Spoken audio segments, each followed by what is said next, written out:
నమస్తే, నా పేరు కిరణ్ మే. ఎస్టీవీ న్యూస్ కు స్వాగతం. ముందుగా హెడ్లైన్స్. దేశంలో 9.3 కోట్ల రైతుల ఖాతాల్లోకి 20,000 కోట్లు విడుదల చేస్తూ ప్రధాని మోడీ తొలి సంతకం. 3 కోట్ల ఇళ్ల నిర్మాణానికి ఆర్థిక సాయం అందించడానికి కేంద్ర కేబినెట్ నిర్ణయం. జర్నలిస్టులకు రామోజీరావు మార్గదర్శి, ఆయన సంతాప సభలో విశాఖ జర్నలిస్టులు. అనకాపల్లి నూకాంబిక అమ్మవారిని దర్శించుకున్న జనసేన అధినేత పవన్ కళ్యాణ్. విశాఖలో కూటమి నేతల సాదర స్వాగతం. తెలుగు రాష్ట్రాల్లో భారీ వర్షాలు, తెలంగాణలో 3 రోజుల పాటు వర్షాలు ఉంటాయన్న వాతావరణ శాఖ. నరేంద్ర మోడీ ప్రధాని అయ్యాక మంత్రివర్గ తొలి భేటీ ప్రారంభమైంది. 7వ లోక్ కళ్యాణ్ మార్గ్లోని మోడీ నివాసంలో మంత్రివర్గ సమావేశం జరిగింది. ఈ సమావేశం తర్వాత మంత్రులకు కీలక శాఖలు కేటాయించనున్నారు. అయితే దేశంలోని 3 కోట్ల కుటుంబాలకు త్వరలోనే కొత్త ఇళ్లు నిర్మించేందుకు మోడీ కేబినెట్ కీలక నిర్ణయం తీసుకుంది. ఈ ఇళ్లకు ఆర్థిక సాయం అందించాలని నిర్ణయించారు.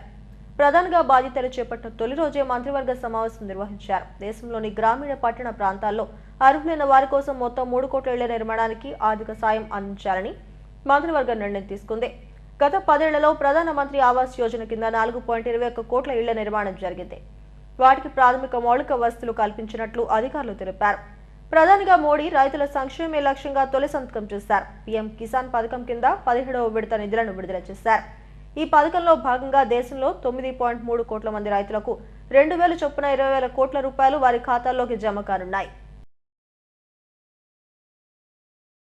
जिस टीम ने इतना बड़ा अचीवमेंट किया है उसको स्वाभाविक मन करेगा कि यार कुछ अब बहुत हो गया, अब साहब थोड़ा शांति रखे तो अच्छा होगा। ये रोज नई नई चीज लेके आते हैं, लेकिन मैं मानता हूं अब मेरा दायित्व भी 10 साल मैंने जो सोचा है उसे ज्यादा सोचने का है, 10 साल जो किया है उसे ज्यादा करने का है। और अब जो करना है वो ग्लोबल बेंचमार्क को पार करने वाली दिशा में करना है। कल क्या थे और आज कितना अच्छा किया वो वक्त चला गया दोस्तों। पहले 5 पर थे, अब 10 पर पहुंच गए, वो वक्त पूरा हो चुका है। अब दुनिया इस विषय पर यहां पर है और ये इससे आगे कुछ नहीं है, तो उसके आगे हम होंगे। ఈనాడు గ్రూప్ సంస్థల అధినేత చెరుకూరి రామోజీరావుకు విశాఖ జర్నలిస్టులు ఘన నివాళి అర్పించారు. STV news executive editor Penmatsa Satyanarayana Raju, vision bureau రవికాంత్ల ఆధ్వర్యంలో రామోజీరావు సంతాప సభను పౌర గ్రంథాలయంలో నిర్వహించారు. ఆయన చిత్రపటానికి పలువురు పాత్రికేయులు పూలమాల వేసి ఘన నివాళి అర్పించారు. పత్రికా ప్రసార మాధ్యమ రంగాల్లో విప్లవాత్మక మార్పులు తీసుకొచ్చిన ఈనాడు గ్రూపు సంస్థల అధినేత రామోజీరావు తెలుగు ప్రజల గుండెల్లో చెరగని ముద్ర వేసుకున్నారు. విశాఖ పాత్రికేయులు పబ్లిక్ లైబ్రరీలో రామోజీరావు సంతాప సభ నిర్వహించారు. STV news executive editor Penmatsa Satyanarayana Raju, vision bureau రవికాంతుల ఆధ్వర్యంలో నిర్వహించిన సంతాప సభలో రామోజీ చిత్రపటానికి leader editor Ramanamurthy, vision editor Sivasankar, Andhra Prabha bureau Gantla Srinibabu, ETV bureau కూర్మరాజుతో పాటు పలువురు సీనియర్ పాత్రికేయులు, ప్రింట్ ఎలక్ట్రానిక్ మీడియా జర్నలిస్టులు పూలమాలలు వేసి ఘన నివాళులర్పించారు. సభ 2 నిమిషాల పాటు మౌనం పాటించింది.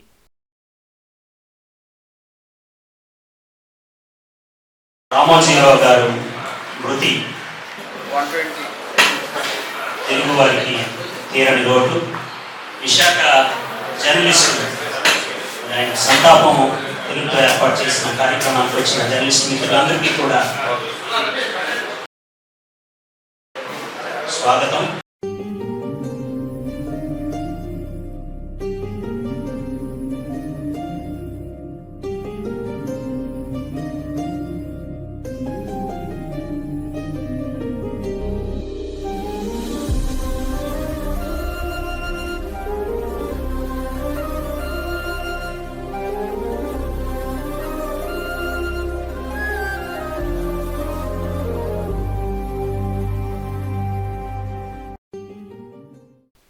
ఈనాడు పత్రిక నైతికత విలువలకు పెట్టింది పేరని రమణమూర్తి అన్నారు. సూక్ష్మ అంశాలను సైతం పరిశీలించి వార్తలు అందించేవారని రామోజీరావు ఆదర్శప్రాయులని కొనియాడారు. ఈనాడు పత్రిక పుట్టింది విశాఖలోనేనని STV news executive editor Penmatsa Satyanarayanaraju అన్నారు. ఇక్కడ పుట్టి ప్రపంచవ్యాప్తంగా పాఠకులకు దగ్గరైందని, అందుకే విశాఖ బీచ్ రోడ్లో రామోజీరావు విగ్రహాన్ని ఏర్పాటు చేయాలని కోరారు.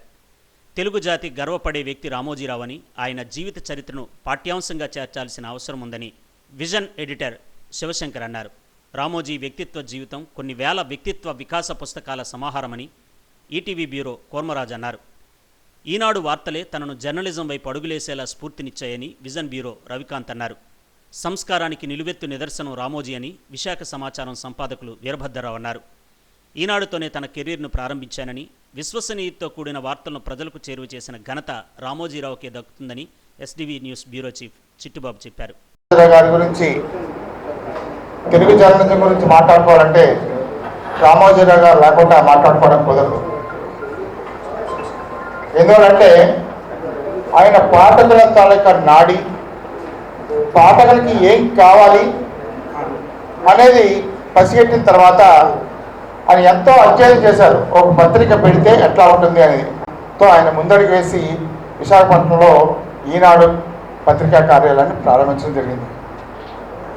అయితే ఏదైతే రామోజీరావు గారు అధ్యయనం చేసి దాన్ని ఏమనుకున్నారో అది కార్యరూపం దాల్చేసరికి అనుకున్న దానికన్నా ఎక్కువ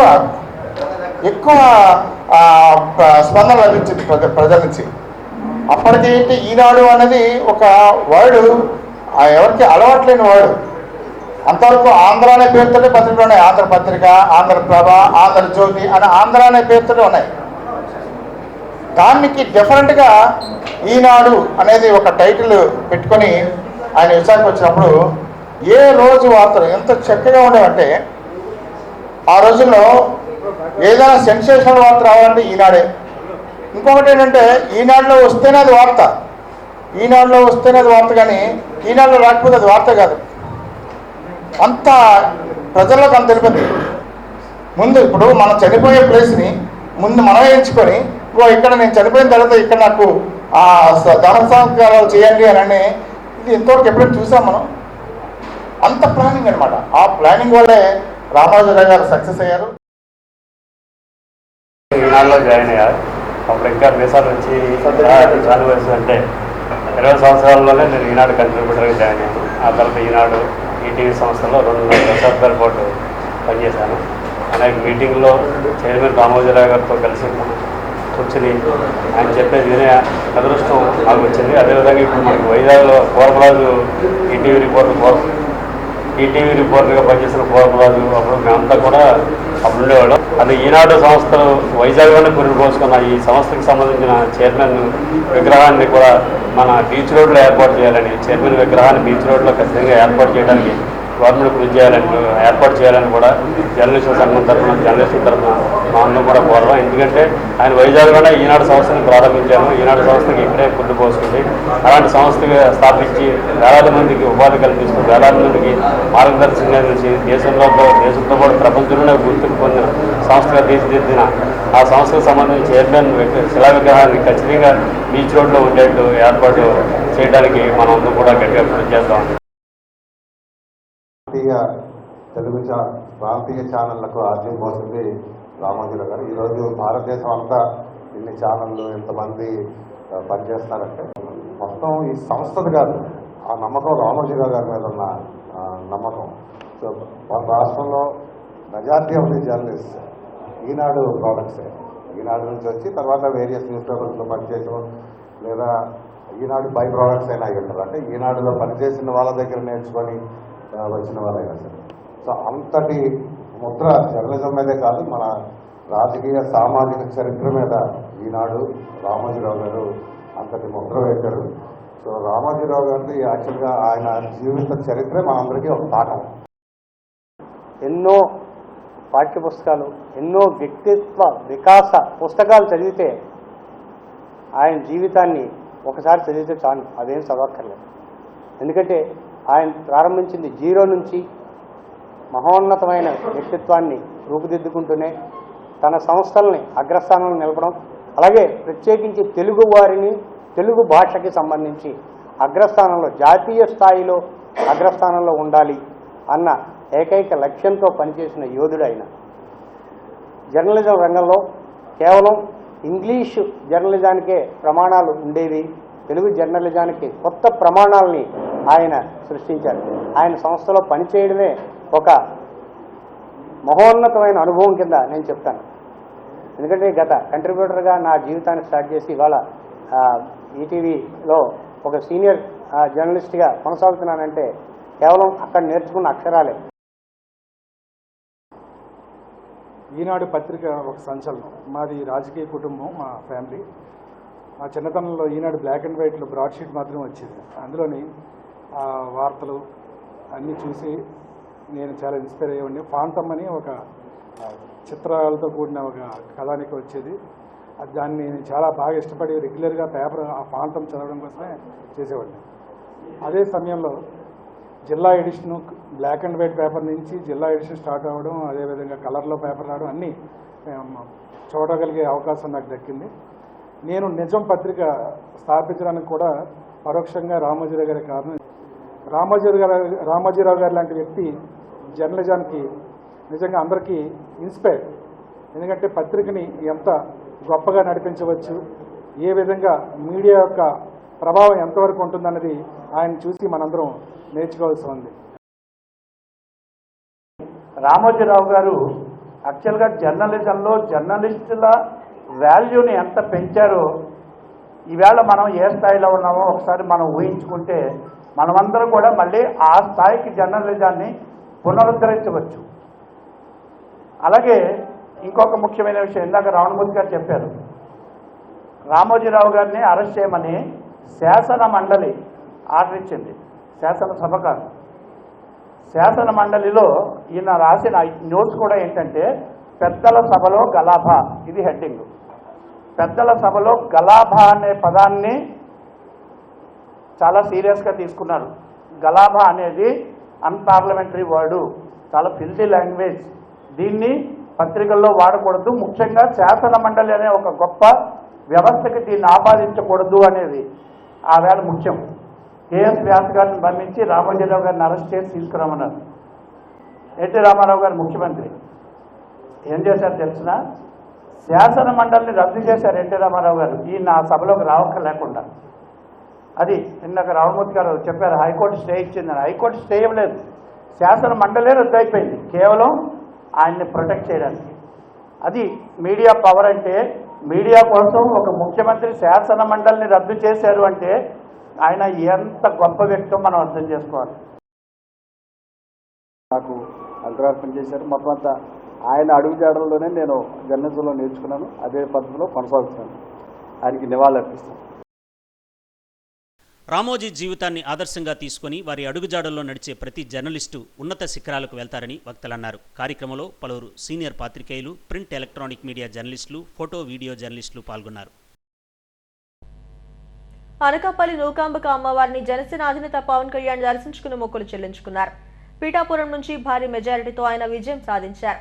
ఈ నేపథ్యంలో ఢిల్లీ నుంచి నేరుగా గన్నవరం చేరుకుని అక్కడి నుంచి ప్రత్యేక విమానంలో విశాఖ చేరుకున్నారు. ఎటువంటి ఆర్భాటం లేకుండా నేరుగా అనకాపల్లి నూకాంబిక అమ్మవారి ఆలయానికి వెళ్లి పూజలు చేశారు.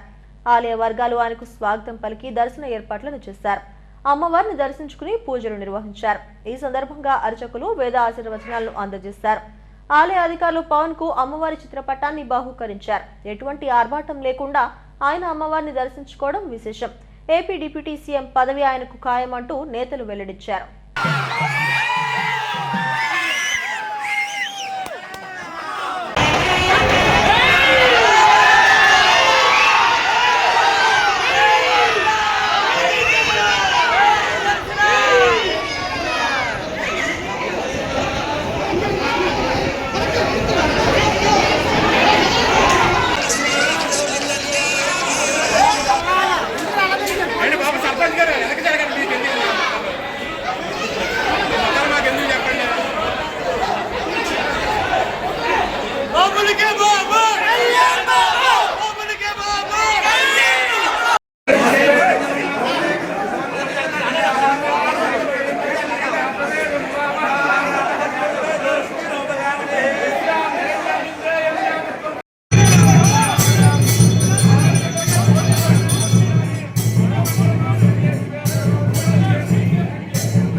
రుతుపవనాల ఆగమనంతో రాష్ట్రంలో పలుచోట్ల భారీగా వర్షాలు కురుస్తున్నాయి. విజయవాడలో ఎదురుగాలులతో కూడిన భారీ వర్షం కురవడంతో వాతావరణం ఒక్కసారిగా చల్లబడింది. తెలుగు రాష్ట్రాల్లో మరో 3 రోజుల పాటు వర్షాలు కురుస్తాయని వాతావరణ శాఖ వెల్లడించింది. ప్రకాశం, నంద్యాల, అనంతపురం, సత్యసాయి, కోనసీమ, కాకినాడ, అన్నమయ్య, వైఎస్ఆర్, నెల్లూరు జిల్లాల్లో భారీ వర్షాలు కురుస్తాయని వాతావరణ శాఖ తెలిపింది. ఉరుముల మెరుపులతో గంటకు 40 నుంచి 50 కిలోమీటర్ల వేగంతో గాలులు వీస్తాయని హెచ్చరించింది. ప్రజలు అప్రమత్తంగా ఉండాలని సూచించింది.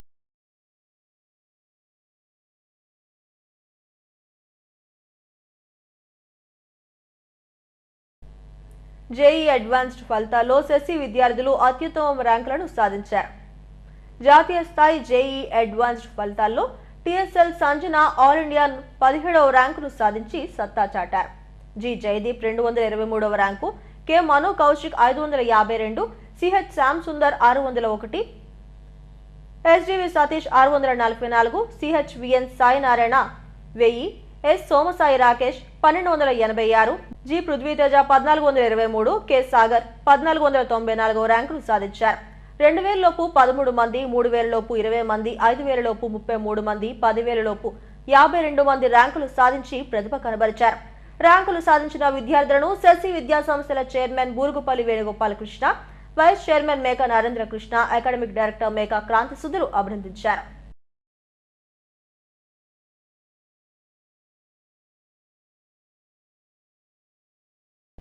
జేఈ అడ్వాన్స్ 2024 ఫలితాల్లో శ్రీ విశ్వ విద్యార్థులు విజయభేరి మోగించారు. ర్యాంకులు సాధించిన విద్యార్థులను శ్రీ విశ్వ విద్యా సంస్థల చైర్మన్ ధర్మరాజు, డైరెక్టర్ టి సూర్యనారాయణలు అభినందించారు. జేఈ అడ్వాన్స్డ్ ఫలితాల్లో విశాఖలోని శ్రీ విశ్వ జూనియర్ కళాశాల విద్యార్థులు విజయ కేతనం ఎగురవేశారు. అత్యధిక ర్యాంకులు సాధించి సత్తా చాటారు.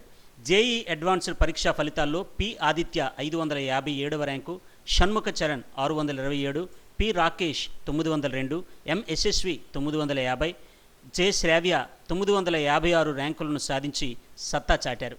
జాతీయ స్థాయిలో 1000 లోపు 5, 2000 లోపు 11, 5000 లోపు 32, 10000 లోపు 49 మంది ర్యాంకులు సాధించి ప్రతిభ కనబరిచారు.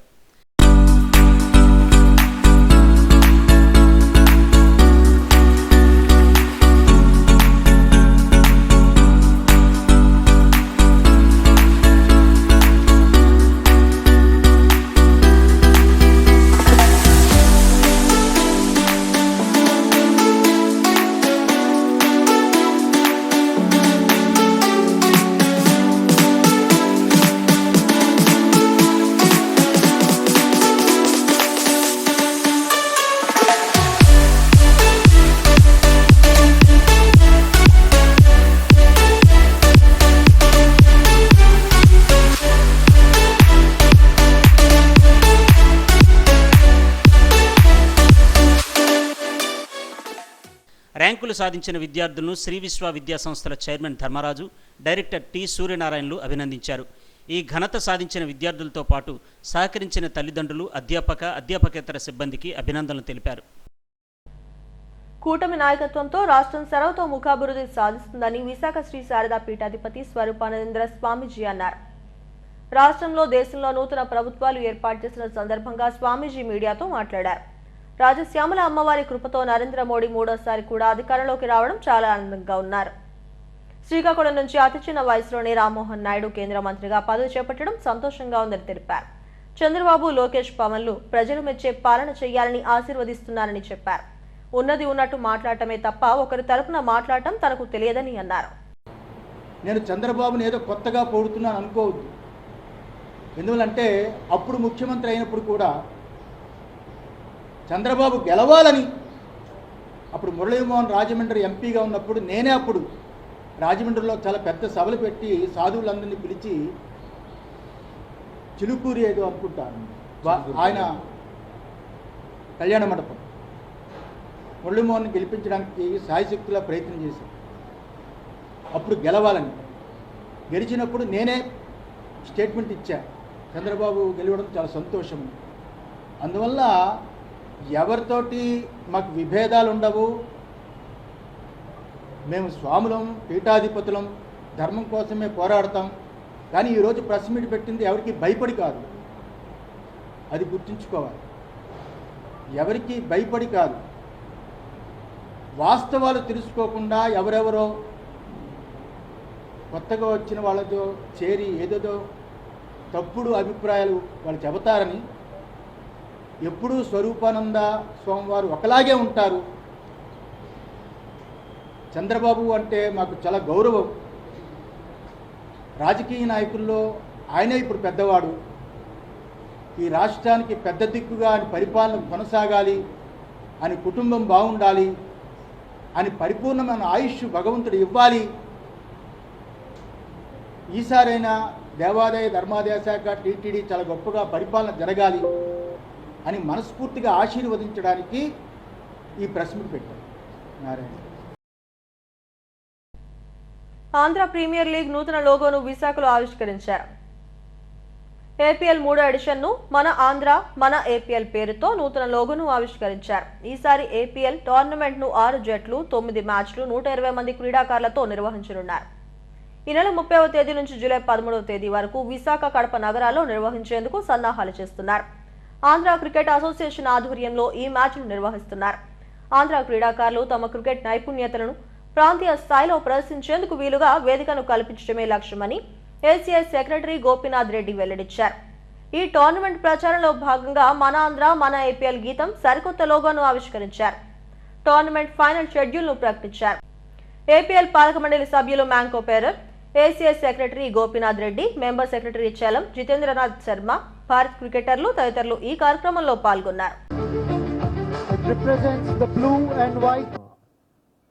ఈ టోర్నమెంట్లోకి తీసుకురావడం జరుగుతుంది. ఇక్కడ మేము ఆంధ్ర క్రికెట్ అసోసియేషన్ మన యొక్క ప్లేయర్స్ను తీసుకురావాలి అని మేము అనుకుంటున్నప్పుడు దీన్ని యాక్సెప్ట్ చేసి ఈ పర్టికులర్ ప్రపోజల్ను ఎంకరేజ్ చేసిన గవర్నింగ్ ఏదైతే ఈ టీమ్స్ ప్రజెంట్ తీసుకున్న ఏపీఎల్ ఫ్రాంచైజీ ఓనర్స్ ప్రతి ఒక్కరికి పేరు పేరు ధన్యవాదాలు తెలుపుకోవాలి. ఎందుకంటే మేము యాజ్ అసోసియేషన్ మేము వెళ్తున్నప్పుడు ఆ సపోర్ట్ కూడా వాళ్ళ దగ్గర నుంచి లేకపోతే ఇంత దూరం తీసుకురాలేము లీగ్ను. వాళ్ళు కూడా వచ్చిన వాళ్ళు వాళ్ళ యొక్క పర్టికులర్ బిజినెస్లో వాళ్ళు ఎంత బిజీగా ఉన్నా కానీ దీని మీద ఒక ప్యాషన్తో దీన్ని, ఎందుకంటే ప్రతి ఒక్కరికి తెలుసు ఈ రోజున లీగ్స్ నడపడం అనేది చాలా ఎక్స్పెన్సివ్ వ్యవహారం. ఇంత లీగ్ను చేస్తూ ప్రతి ప్లేయర్కి కూడా, ఎందుకంటే దాదాపు ఈరోజు 120 మంది ప్లేయర్స్కు ప్రతి ఒక్కరికి ఫైనాన్షియల్గా హెల్ప్ కూడా ఇవ్వడం జరుగుతుంది. దీని నుంచి మీరే చూసింటారు, మన రీసెంట్గా అక్రాస్ ద కంట్రీ చాలా వరకు ట్రెండింగ్ కూడా అయింది. మన ఈ నితీష్ వచ్చినప్పుడు ఏపీఎల్ ఇచ్చేది ఐపీఎల్ ఇచ్చేది 20 lakhs అండ్ మన ఆంధ్రప్రదేశ్ ఇచ్చేది 15.6 lakhs అనేది చేశారు. సో ఈ విధంగా అంటే ఐ వాంట్ టు అది అపర్ ఎండ్ ఉండొచ్చు, కానీ ప్రతి ఒక్కరికి కూడా ఈ యొక్క ఫైనాన్షియల్ హెల్ప్ కూడా జరగడం జరుగుతుంది. ఈ ప్రాసెస్లో without their support we can't do this. కాబట్టి ప్రతి ఒక్కరికి ధన్యవాదాలు తెలుపుకుంటూ రాబోయే రోజుల్లో కూడా ఈ లీగ్ అనేది మన యొక్క ప్లేయర్స్కి చాలా అవసరం. ఇది వీళ్ళు ఈ ప్లాట్ఫామ్ అంటే ఫ్లడ్ లైట్స్లో అయితేనేమి, అలానే సీనియర్స్ ప్లేయర్స్తో ఇప్పుడు ఐపీఎల్ రిప్రజెంట్ చేసిన వీళ్ళందరితో కూడా వాళ్ళు పార్టిసిపేట్ చేస్తూ వాళ్ళతో కలిసి దాదాపు చాలా రోజులు, 1 నెల రోజులు వాళ్ళతో కలిసి ఉంటారు. కాబట్టి ఆ డిసిప్లైన్ కానీ, అలానే ఏ విధంగా మనము ఆ పర్టికులర్ గేమ్లో ఎలా ఉండాలనే ఒక టిప్స్గా అయితేనేమి, ఒక సలహాలు కూడా వీళ్ళ నుంచి పొందడానికి ఈ ఒక అట్మాస్ఫియర్ క్రియేట్ కాబడుతుంది. ఈ విధంగా పిల్లలు ప్లేయర్స్ నెక్స్ట్ లెవెల్ వెళ్ళడానికి పనికొచ్చే ఒక లీగ్ ఇది. ఈ పర్టికులర్ లీగ్ను ఈ రోజున ఈ కొత్త లోగోను లాంచ్ చేయడానికి what you say, the Lodha committee, but the committees are different. What is the sport? We have to love the sport, we have to be with them, and as ACA is doing very well, 120 players are going to come up, they show up their talent here, and we have taken from the grassroots level also in the Rising Stars, thanks to the franchisee who has shown confidence in the ACA. And I thank once again to all the Apex members here, present and non-present, absent, and the governing council members who have been associating day and night for its growth of the game. And I thank once again all the players who are present here. Thanks to coming to Vizag all the way and representing their franchisee. I hope they will do well. And who wins or loses is not a question here. It is the love for the sport, the love for the cricket, And we know we have few rising stars from Andhra, and they are definitely we are going to do well. And I thank everyone for giving me this opportunity, and thank my department for sending me as a representative for the beautiful ACA. Sport is the top priority over here, and definitely cricket is top priority. So if Andhra is providing with such opportunity to play at the highest level with IPL standards, if you look into the broadcasting side, or if you look at the atmosphere, it's as good as IPL. I've been part of IPL from last 5-6 years, so I know how things work over there. So it's absolutely professional. I mean, whatever franchise I've been part of APL, and the new franchise which I will be a part of it, I'm really looking forward to this opportunity, and it gives all the youngsters from rural, or all the youngsters coming from different villages, I think it is a blessing for them, because it is like a bridge to their dreams. And I think all the players should use this opportunity and cherish in their own career. And I would like to thank Andhra for creating such great tournament, and we are very lucky to be part of this. I'm hoping this season will be a great season for every one of us, and I congratulate all the franchisees who are being part of this great initiative. All the best to each and every franchise. BVN memorial trophy పేరిట గాజువాకలో 3 రోజుల పాటు సాగనున్న విన్బాల్ open tournament ను 67వ ward corporator Palla Srinivasarao ప్రారంభించారు. నియోజకవర్గంలోని క్రీడాకారులు ఉత్సాహంగా పాల్గొన్నారు. వ్యక్తుల పేరిట క్రీడా పోటీలు, సామాజిక సేవా కార్యక్రమాలు నిర్వహించడం అభినందనీయమన్నారు. ఈ కార్యక్రమంలో నిర్వాహకులు రాపేటి శ్రీనివాసరావు, దిలీప్ తదితరులు పాల్గొన్నారు.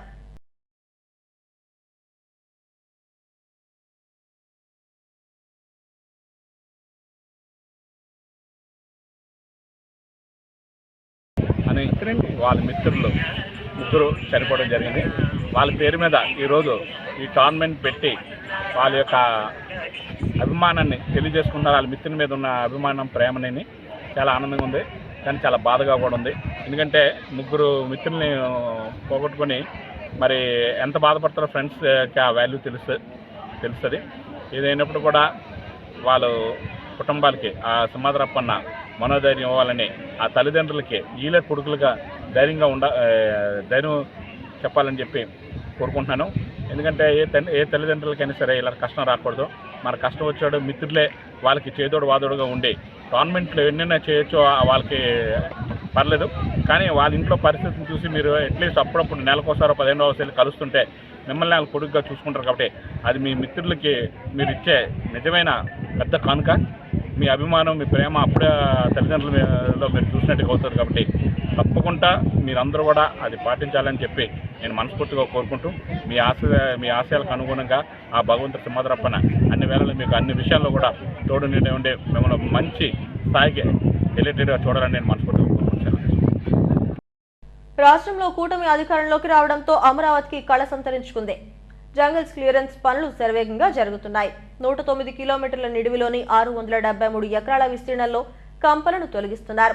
ఈ నెల 12వ తేదీన చంద్రబాబు ముఖ్యమంత్రిగా ప్రమాణ స్వీకారం చేసేలోపు అమరావతి రూపురేఖలు మార్చేందుకు అధికారులు యుద్ధ ప్రాతిపదికన పనులు చేపట్టారు. ఈ పనులను సిఆర్డీఏ కమిషనర్ వివేక్ యాదవ్ పర్యవేక్షించారు. వందల జేసీబీలు రంగంలోకి దిగి రేయింబవళ్లు పనిచేస్తున్నాయి.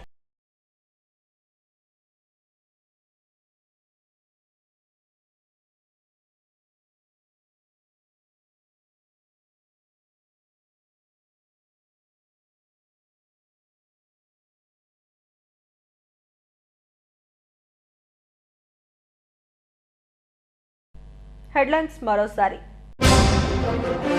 దేశంలో 9.3 కోట్ల రైతుల ఖాతాల్లోకి 20,000 కోట్లు విడుదల చేస్తూ ప్రధాని మోడీ తొలి సంతకం. 3 కోట్ల ఇళ్ల నిర్మాణానికి ఆర్థిక సాయం అందించడానికి కేంద్ర కేబినెట్ నిర్ణయం. జర్నలిస్టులకు రామోజీరావు మార్గదర్శి, ఆయన సంతాప సభలో విశాఖ జర్నలిస్టులు.